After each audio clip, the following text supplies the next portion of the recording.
This is one of the very robust and quite attractive actually control stations for the old slate elevator, and it's basically got these fairly chunky buttons and a stop button, and I think they had these at each floor, so it had sort of dumbwaiter functionality that you could load stuff in, close the door, and you could send it to a different floor. So looking inside, the panel, all the buttons just come out of these, the casting here. And inside are these very robust sort of copper rockers. And the panel in here is held in place by these bolts at the top and bottom and plates that pull out. So I have to take one of those bolts out completely. This is something that wouldn't be fun to work on with the power on, because the control system appeared to be operating at 415 volts, so each of these contacts would be live at 240 volts with a different phase in the bottom contact there. So not much fun to try and get bolts out or lift out while the power's on. It's not like modern controllers, where many of the modern lift controllers have CAN bus networks going down. They're all low voltage and just data, basically power and data. So this lifts out, revealing the conduit entry top and bottom for the cables coming in. And the contacts it's a spring-loaded button, and when you press it, it rocks between two carbon contacts. It's quite neat actually. So the hinge itself is one of the connections, and then it breaks that connection and makes that connection.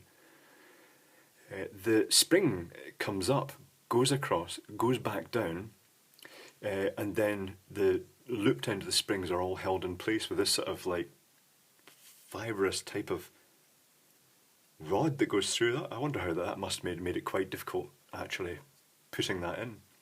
I also noticed that we've got a red wire, which seemed to be the main wiring from the panel. We've got it comes down, goes into this contact here, and then it only makes contact via the normally closed contact onto the next common, through the closed contact onto the next, and then it goes out again. So I've got a feeling that all these may have been looped through so that whichever button was pressed first would take priority, and it would just stop any other buttons being pressed simultaneously. I'm not sure why that was, unless it's to avoid, you know, if it was in the middle floor and you push the top and bottom simultaneously, it would try and bring in both contactors, the up and down contactor, at once. But since it can only really memorise one destination at a time, just because of the way it works. But having said that, I thought it was interlocking in the control panel as well, so I'm not 100% sure. Certainly these cores appear to be looped sort of in parallel, so I'm guessing that, you know, fundamentally all the actual make contacts, the normally open contacts, were just all common together throughout the whole run. And after that, it's just the stop button is just all it is it's just bridging these two carbon contacts. Now here's an interesting thing: the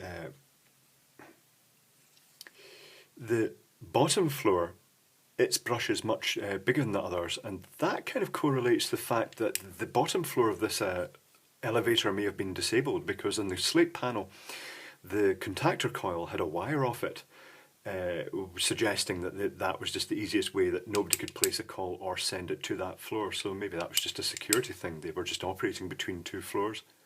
But the other ones, the carbon brushes, I don't think they've just pushed down, they seem to have taken the shape of the contact, so I guess that ultimately they were just eroding very slightly with the continuous use, and it suggests that this has had immense use. It suggests it's put in an awful lot of hours, but still going strong when it was removed. So yes, unlike the replacements. But yeah, that's neat, that's very neat. It's very chunky and clunky and serviceable, but very nice indeed, looks the part.